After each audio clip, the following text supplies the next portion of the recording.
안녕하세요. 유수열 목사입니다. 오늘부터 저와 함께 이제 10개 과목, 그래서 구원의 확신부터 시작해서 10개 과목을 같이 공부하도록 하겠습니다. 여러분, 그리스도 예수에 대한 4가지 그런 과목과 또 큐티에 대해서 잘 배우셨죠? 사실 이 교재는 원래 여기서부터 시작입니다. 저희들이 미국의 교재를 번역을 했는데요. 그런데 하 목사님께서 이게 조금 더 기초가 있으면 좋겠다. 무엇에 대한 구원의 확신인지. 그래서 예수 그리스도에 대해서 4가지 과목을 추가를 했고요. 그리고 거기에 큐티를 또 중간에 집어넣습니다. 이게 벌써 한 35년 전쯤의 일입니다. 오래됐죠. 이 교재가 그만큼 오래됐습니다. 그래서 중간중간 예화가 현실에 좀 맞지 않는 부분도 있긴 한데요. 그럼에도 불구하고 저희 가운데 아주 굉장히 중요한 그러한 책입니다. 자, 여러분 한번 교재를 봐주시겠습니까? 아마 여러분 교재에 48페이지 정도라고 되는데 전체적인 개요가 있고 거기에 이 키 그림이 있습니다. 여러분 이 키 그림을 항상 머릿속에 넣고 계셔야 됩니다. 그래서 우리 가운데 가장 중요한 게 뭐냐? 그리스도예요. 그리스도가 중심이 돼서요. 그다음에 주님께서 우리 가운데 주신 구원의 확신을 가지고요.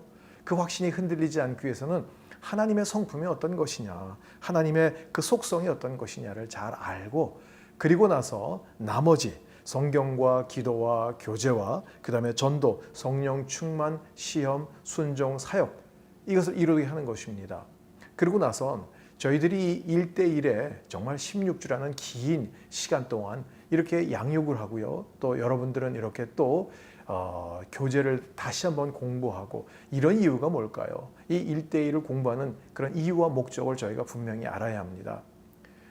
제가 대면으로 이 강의를 할 때 이런 질문을 하면 몇몇 분들은 그럼 뭐 1대1 잘 가르치려고 하는 거 아닙니까? 우리 온누리교회 프로그램이니까 또 열심히 다 하는 거 아닙니까? 다 이렇게 말씀을 하시는데, 자, 그건 부수적인 것입니다. 가장 중요한 것은 뭐냐면 이 키 그림의 제일 테두리, 제일 밖에 뭐라고 되어 있습니까? 그리스도가 다스리는 삶이에요. 여러분 이거 잊으면 안 됩니다.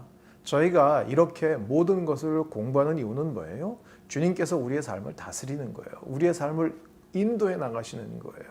그래서 이 그림이 키 그림, 배를 운항을 할 때 그 배의 전체적인 모든 방향을 결정하는 운전입니다. 이 운전대는 주님이 가지고 계시는 거예요. 우리 인생을 주님이 그것을 몰고 가셔야지 내가 마음대로 몰고 가면 사고 나게 마련입니다. 그리스도가 우리의 모든 삶을 다스리기 위해서 정말 그러한 모든 주님께 의탁되는 삶을 살기 위해서 우리가 이 1대1을 공부하는 것입니다. 이것은 그냥 지적인 것만이 아닙니다. 자, 이제부터 같이 한번 시작해 보시죠. 자, 우리 그 다음 페이지에 이제 그리스도가 다스리는 삶에 대해서 첫 번째 만남이다라고 되어 있습니다. 그리고 이 과에서 특별히 여러분 요한일서 5장 13절 그리고 요한복음 5장 24절 암송 구절입니다. 여러분 암송 구절을 반드시 여러분 암송하셔야 합니다. 그래서 여러분이 꼭 이 암송 구절을 외워주시고요. 그리고 또 여러분이 이제 그 성경 구절들이 굉장히 많이 나오지 않습니까? 여러분이 처음 시작할 때 들으셨겠지만 다시 한번 강조합니다. 여러분이 하나하나 성경 구절을 찾으셔서 그 여백에다가 이 성경 구절을 다 써 놓으셔야 합니다. 제가 제 책을 보여드릴까요? 이렇게 성경 구절이 옆에 다 기록이 되어 있습니다. 자, 이렇게 하는 이유는 뭐예요? 시간을 조금 더 단축하기 위한 것이기도 합니다. 좀 효과적으로 공부하기 위해서 여러분이 이제 누군가 동반자를 만나서 함께 할 때 매번마다 자, 성경책 찾아주세요. 요한복음 찾아주세요. 계시록 찾아주세요. 그렇게 되면 너무 시간이 오래 걸릴 것입니다. 근데 여러분 자, 성경 구절을 옆에다 다 적어 놓으시면 금방금방 그것을 읽을 수 있죠. 여러분이 개역개정을 사용하셔도 좋고 우리말 성경을 사용하셔도 좋고 어떤 것이든 성경 구절을 여러분 적으셔야 합니다. 자, 어떤 분들은요, 요새 컴퓨터가 좋잖아요. 그래서 성경 구절을 컴퓨터에서 찾아서 프린아웃 해가지고요. 그래서 그걸 여기다 이렇게 붙이시는 분도 계세요. 가급적 여러분이 손으로 좀 써주시면서 그 말씀을 좀 잘 묵상하시면서 그렇게 기록할 수 있기를 바랍니다. 52페이지에 첫 번째 확신, 구원의 확신, 첫 번째 만남 구원의 확신 이렇게 되어 있습니다. 거기에 10가지 질문이 있습니다. 이 질문에 예와 아니요, 그 다음에 모르겠음이라고 이렇게 답이 되어 있어요. 그렇죠? 그런데 여러분이 여러분 자신도 어떨 때는 글쎄 내가 잘 모르겠는데 라고 하는 부분도 있을 거예요. 또 여러분의 동반자가 나 잘 모르겠습니다 라고 할 그런 경우가 있을 것입니다. 그러면 어떻게 하면 될까요? 아니 예수 그리스도 사과까지 하고 큐티까지 했는데 아직도 몰라요? 처음부터 다시 이렇게 하시면 안 돼요. 확신이 없을 수도 있고요. 아직까지 잘 모르는 부분이 있을 수 있습니다. 그런다면 그럴 때는요. 우리가 앞으로 한번 잘 이것을 공부해서 이제 우리 가운데 어떤 확신이 생기는지 한번 같이 나아갑시다. 같이 공부합시다. 라고 격려해 주시는 것이 중요합니다. 또 제가 말씀을 드리면 이제 어떤 동반자들은 질문이 굉장히 많아요. 근데 그 질문도 중요한 질문이 있으면 참 좋은데 이상한 질문할 때가 참 많아요. 저도 어떤 분과 동반자 1대1을 할 때요. 아니 예수님의 아버지 요셉은 어디로 갔어요? 그 다음부터는 왜 기록이 안 나오죠? 그분은 어떻게 된 거예요? 참 굉장히 어려운 질문들을 많이 하세요. 자, 여러분들이 그 질문에 하나하나 대답하다 보면 사실 1대1 진행이 되지가 잘 않습니다. 그래서 여러분이 동반자를 만났을 때 제일 먼저 좀 그렇게 얘기를 해주세요. 우리 형제님 가운데 자매님 가운데 질문이 참 많을 것입니다. 그런데 모든 질문을 그때그때마다 한번 기록해 주세요. 그런 다음에 저희들이 15주, 16주 이 1대1 과정이 다 마친 후에도 여전히 그 질문이 계속 있다고 한다면 그때 한번 같이 나눠보죠. 그리고 제가 답할 수 없는 건 또 제가 목회자들에게 한번 문의도 해보고 그렇게 하겠습니다. 라고 얘기해 주시는 게 참 좋습니다. 제가 과거에 1대1을 한번 할 때 어떤 분 KBS PD였어요. 그래서 그분은요 굉장히 궁금한 게 많으셨어요. 질문이 너무 많아가지고 사실은 그 PD하고 다른 어떤 장로님하고 1대1을 하다가 그 장로님이 이분 질문이 너무 많아서 제가 감당을 못하겠습니다. 그래서 중도에 그쳐서 할 수 없이 제가 맡아서 했거든요. 제가 그분께 그런 말씀을 드렸어요. 질문이 참 많을 테지만 저희들이 모든 과정을 마친 후에도 그 질문이 해결이 안 됐으면 그때 다시 한번 이야기하십시다. 그리고 16주 과정을 다 마친 후에 그 질문이 여전히 남아있는지 제가 물어봤을 때 거의 모든 것이 해결이 됐다라는 답을 들은 적이 있거든요. 여러분도 한번 그렇게 해보시면 제일 좋을 것 같습니다. 그래서 여러분이 하나하나 그 대신 질문은 해주셔야 합니다. 정말 예수님을 믿습니까? 라는 그런 질문과 함께 정말 이 주님이 당신 안에 계십니까? 라고 질문을 하나씩 10가지를 다 해주십시오. 그래서 이 질문은요, 진위 여부를 알아내기 위한 게 아니라 구원의 확신에 대한 기쁨과 감격을 다시 리마인드 시킨다라는 그런 의미가 더 많습니다. 그래서 그런 차원으로 여러분이 이해를 해주시면 좋겠고요. 자, 54페이지로 넘어가시죠. 자, 54페이지에 위에 설명이 굉장히 많습니다. 아까 말씀드렸지만 이 35, 6년 전에 기록된 것이기 때문에 어떨 땐 좀 예화가 지금 현실감이 떨어질 경우가 있습니다. 그것을 감안해 주시고요. 그 대신에 첫 번째 패러그래프 한번 읽어주시고 그 다음에 두 번째 패러그래프 시작해서 우리와 그리스도의 관계는 결혼 관계를 예로 들어 설명할 수 있습니다. 라는 것, 그게 굉장히 중요한 것입니다. 왜냐하면 성경에서 하나님과 우리의 관계를 결혼 관계로 묘사한 것들이 굉장히 많이 있습니다. 그래서 사실은 출애굽을 해서 시내산에서 계명을 주셨잖아요. 10계명을 비롯한 여러 가지 많은 계명을 주셨는데 사실은 결혼 계약서다라고 얘기할 수도 있겠어요. 그리고 주님은요, 호세아서 같은 경우에서 나는 너와 결혼했다라고 아예 공식적으로 얘기를 하세요. 그래서 출애굽기에서도 어느 구절에서는요, 난 너하고 신혼기간이 참 좋았어 라고 얘기를 해요. 그 신혼기간이 언제냐면 바로 광야에서의 40년을 얘기를 하고 있어요. 자, 그런데 이스라엘 백성들은 어땠습니까? 하나님과 결혼 관계처럼 그렇게 맺어진 그 관계를 쉽게 저버렸어요. 거룩하지 못했어요. 그러니까 다른 곳에 눈을 돌리고요. 그래서 영적 간음이에요. 그래서 다른 신들을 찾았고요. 다른 우상들을 찾았고요. 결국 하나님께 좀 혼이 났죠. 그래서 여러 가지 매를 맞다가 결국은 바벨론에 포로 잡혀갔다가 그러나 하나님은 절대 포기하지 않으시죠. 그래서 다시 불러다가 그들을 회복시키시고 이러한 모든 과정이 저희들의 개인의 신앙생활에도 여전히 있습니다. 마지막에 요한계시록에는 어떤 게 남아있어요? 요한계시록에는 정말 우리 가운데 신랑 되신 예수님을 기다리는 거룩한 신부의 모습으로 성도들을 그렇게 묘사하고 있잖아요. 그래서 맨 마지막에 끝나는 것은 뭐예요? 어린 양의 혼인잔치예요. 그래서 모든 기쁨과 감사와 감격으로 그 주님을 다시 만났을 때 거룩한 신부가 그 신랑을 만나는 기쁨으로 성경은 마무리가 되고 있는 거예요. 지금 신랑과 신부의 그런 결혼 관계입니다. 우리는 항상 거룩해야 돼요. 그 거룩은 무슨 거룩이에요? 하나님이 우리 가운데 신실하고 거룩하셨어요. 그러니까 절대로 하나님은요, 신부된 그의 백성들을 향해서 언제나 동일한 사랑으로 함께 하고 계시다라는 것이죠. 다른 데 눈을 돌리지 않으세요. 근데 신부인 우리들의 모습이 어떻습니까? 자꾸 다른 데 신경 쓰고요. 다른 것 보고요. 자꾸 하나님 이제 하나님 너무 속박하지 마세요. 나는 자유합니다. 그리고 자꾸 다른 데로 도망가려고 하는 그런 모습이에요. 아니에요. 이런 모든 일대일의 과정을 통해서 저희들은 다시 한번 주님께 집중하는 것. 나의 신랑 되신 예수님께 우리가 어떻게 거룩한 그 혼인관계, 그 아름다운 신앙의 관계를 유지할 것인가를 잘 배우는 그런 시간입니다. 그래서 우리가 지적인 이해가 먼저 필요합니다. 잘 알아야 합니다. 올바른 교리와 올바른 지식이 있어야 건강한 믿음이 된다는 것 꼭 여러분 잊지 마십시오. 자, 지적인 이해 가운데서도 제일 중요한 것은 맨 밑에 줄에 있어요. 자, 그러므로 신앙에서 지적인 헌신을 하기 위해서는 성경에 기록된 복음의 내용을 분명히 이해해야 합니다. 복음의 내용을 이해해야 합니다. 그러니까 때로는요, 내 마음까지 받아들이기 아직 어려운 부분들이 있는 거 압니다. 그러나 우선 지적으로도 왜 우리를 구원하셨는가? 왜 우리 가운데 믿음이 필요한가? 하나님이 우리를 사랑하신다는 게 무엇인가? 십자가가 과연 무슨 의미가 있는 것인가? 알아야 합니다.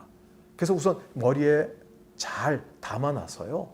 그래서 하나님의 은혜 가운데 이 지식으로 담겨져 있는 것들이 우리의 가슴까지 내려올 수 있도록 우리는 기도하며 하나님 앞에 기다려야 합니다. 그래서 올바른 지식이 필요합니다. 그냥 무조건 기분으로 믿으시면 안 됩니다. 그래서 지적인 이해가 필요한 것이죠. 그래서 여러분 이미 공부하셨지만 그래서 정말 예수 그리스도가 누구신가 하는 것이 가장 중요합니다. 왜냐하면요, 하나님과 우리 사이, 하나님께서 천지를 창조하시고 인간을 만드시고요, 에덴 동산에서 하나님과 우리와 아름다운 관계를 허락하셨는데 첫 번째 아담부터 실패를 했잖아요. 하나님께서 금하셨던 선과 악을 알게 하는 그런 나무, 그래서 그 열매를 따먹고요, 또 따먹은 다음에 빨리 와가지고 회개하고 하나님 잘못했습니다라고 하면 좋을 텐데 서로 책임 전가하기에 바빴어요. 당신이 주신 이 여자가, 이 남자가, 그러면서 하나님은 그 에덴 동산에서 우리를 내쫓으셨어요. 왜냐하면 그 죄된 상태에서 생명을 알게 하는 나무까지 먹으면 안 되거든요. 그래서 그 죄의 문제를 해결하시기 위해서 우리를 내쫓으신 거예요. 그래서 그 내쫓았다는 얘기는 뭐냐면 하나님과 우리와의 관계가 끊어졌다라는 것으로 얘기할 수 있어요. 그런데 하나님은 우리와 그 끊어진 관계를 견디지 못하게 하시고요, 너무 사랑하시기 때문에, 그래서 그 아들 독생자 예수 그리스도를 이 땅 가운데 보내셔서 다시 한번 관계를 회복하게 하시는 거예요. 여러분 들으셨겠지만 그래서 화목 제물이다, 대속 제물이다, 그렇죠? 화목은 뭐예요? 누군가와 친하지 않은데 친하게 좀 이렇게 해주는 게 화목이잖아요. 그게 화목 제물이 되시는 거예요. 누구하고 누구예요? 하나님과 바로 우리입니다. 그래서 예수 그리스도가 중간에 화목 제물이 되셨기 때문에 우리는 하나님 은혜의 보좌 앞에 담대히 나갈 수 있는 거예요. 가서 기도할 수 있는, 구할 수 있는 거예요. 하나님을 아버지라고 부를 수 있는 거예요. 그래서 예수 그리스도 그 십자가의 은혜가 없었다면 우리는 감히 그렇게 못하죠. 그래서 예수 그리스도가 가장 중요한 것입니다. 그래서 여러분이 이미 예수 그리스도에 대해서 4주 동안 공부했지만 또 한번 잠깐 복습하는 시간을 여기다가 주신 거예요. 자, 예수 그리스도는 누구십니까? 예수님은 자신을 어떻게 소개했습니까? 여러분 요한복음 10장 30절과 요한복음 14장 8절 9절 여러분 바로 다 적으셨죠? 옆에 한번 잠깐 읽어보세요. 뭐라고 하셨어요? 하나님과 나는 하나입니다라고 하셨어요. 나를 본 자는 아버지를 봤다라는 거예요. 아직까지 삼위일체에 대해서 충분히 이해가 되지 않죠? 사실은 저도 그래요. 어떻게 한 분인데 세 분일까? 참 이해가 되지 않아요.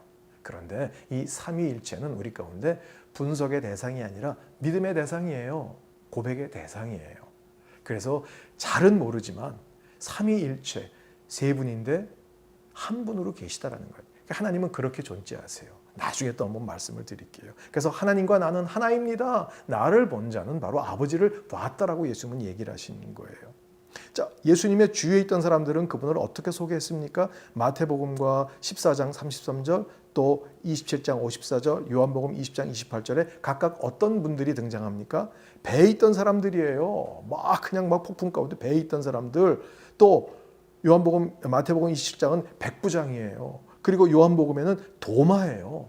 그러니까 이분들은 뭐라고 고백했어요? 진실로 하나님의 아들입니다. 나의 주, 나의 하나님입니다. 그러니까 어떤 사건 현장이든 어떤 방식이든 예수님과 좀 만났던 사람들은 다 이렇게 고백할 수밖에 없어요. 그러니까 저희 가운데 뭐예요?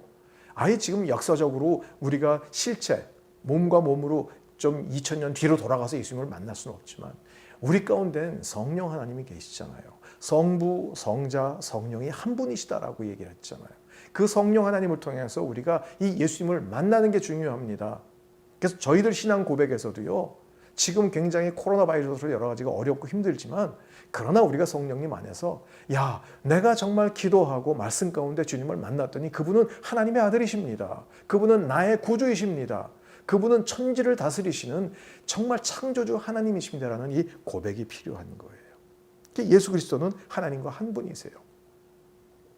자, 예수님은 어떤 일을 하셨습니까? 지상 생애 동안 예수님이 하신 일이 뭐예요? 사도행전 10장 38절에 보니까 뭐라고 되어 있습니까? 그분은 정말 두루다니며 선한 일을 행하셨어요. 마귀에게 눌린 모든 사람을 고치셨어요. 어떻게 이렇게 하셨어요? 하나님이 함께 하셨다라는 것이죠. 선한 일, 마귀에게 눌린 자, 병자를 고치시는, 한마디로 얘기하면 회복 사역을 하시는 거예요. 우리를 다시 한번 회복시키시는 거예요. 그러니까 지금 우리의 아파하는 모습, 상처받은 모습, 뭔가 안에서 분노가 일어난 이런 모든 모습들은 원래의 모습이 아니에요. 하나님이 창조하셨을 때 그 모습이 아니죠. 그러니까 주님은 우리가 회복되기를 원하세요. 하나님이 창조하셨을 때 그 아름다운 모습, 선한 모습, 죄와는 상관이 없었던 그 거룩한 모습으로 우리를 회복하기를 원하시는 것입니다. 자, 그래서 주님이 이 땅 가운데서 회복 사역을 하셨고요. 예수님이 십자가에서 죽으신 목적은 무엇입니까? 아까도 말씀드렸지만 화목제물로 대속제물이 되시는 거예요. 우리의 죄, 피 흘림이 없은즉 죄사함이 없는 것입니다. 우리가 하나님을 거역한 죄, 하나님 아버지 앞에서 우리가 등을 돌린 죄, 하나님의 뜻대로 살지 못한 죄, 여러 가지 많은 죄들이 있어요.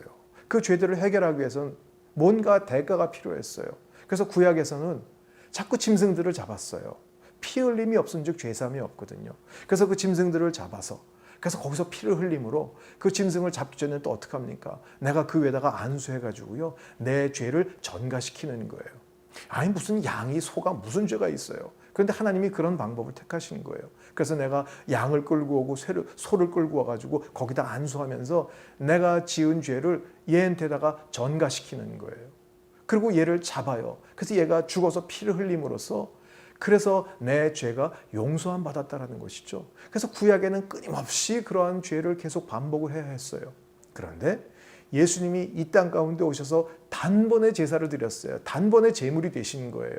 그러니까 더 이상 우리는 짐승을 잡아서 피를 흘릴 필요가 없이 예수님께서 나를 대신해서 모든 죄를 짊어지시고 십자가에 돌아가신 거예요. 와우, 대단하죠. 대단합니다. 그래서 그 예수 그리스도로 인해서 우리는 죄 사함을 받은 거예요. 우리가 할 수 있는 건 뭐예요? 그래서 감사하고 참 송구스럽죠. 예수님은 아무 흠이 없으신데, 아무 잘못이 없으신데, 그래서 우리는 항상 감사하는 거예요. 그리고 기뻐하는 거예요. 그리고 자녀된 우리로서 정말 하나님께서 주신 그 자유함을 누리는 거예요. 자, 죽으신 목적은 바로 그것입니다. 그렇다고 한다면 예수님은 지금 무슨 일을 하십니까? 예수님은 자기가 죽은 후에 어떤 일이 일어날 것이라고 말씀하셨습니까?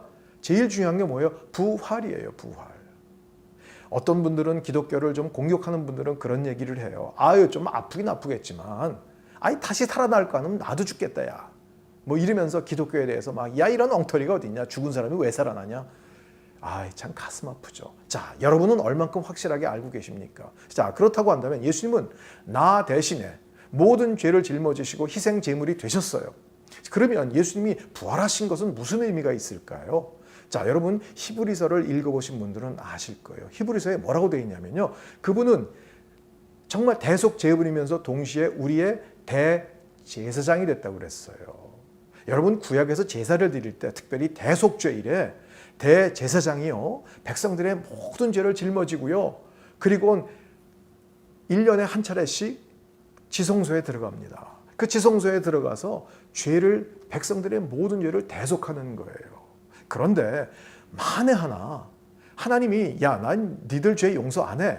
니들 죄가 너무 다 크기 때문에 용서를 못해. 이 짐승의 피 가지고 내가 만족 못하겠어. 그리고 만약에 우리가 충분하게 회개하지 않은 그런 죄가 있다고 한다면 그 대제사장은 그 자리에서 죽고 말아요. 그래서 제사장도 거기에 들어갈 때 짐승의 피를 잡아가지고요, 막 짐승의 피를 뿌리고 제단에다 뿌리고 그리고 그냥 막 그 짐승의 피를 가지고 부들부들 떨면서 들어가는 거예요. 그러니까 대속죄일에 모든 백성들이 밖에서 숨죽이면서 기다리는 것은 뭐예요? 저 대제사장이 지금 지성소에 들어갔는데 성소와 지성소를 거쳐서 그래서 그 모든 죄사함을 받고 그리고 성막을 빨리 걷고 나와서 주님이 용서해 주셨습니다. 하나님이 용서해 주십니다. 라고 해야 그래야 우리 죄가 용서받는 건데 이번에 따라서 왜 이렇게 대제사장이 안 나오지? 대제사장이 죽으면 끝이기 때문에요. 죄를 용서받지 못한 거기 때문에요. 백성들은 그거 기다렸을 거예요. 그러다가 대제사장이 모든 그런 제사를 마치고 휘장을 딱 걷고 그리고 나오는 그 시간이면 아마 백성들은 환호성을 지르지 않았을까. 와, 우리 죄는 용서받았다라는 거예요. 자, 예수님은 1인 2역을 하셨어요. 제물이 되셨으면서 동시에 대제사장이에요. 그래서 본인이 죽으셨지만 대제사장으로서는 살아나셨어야 돼요.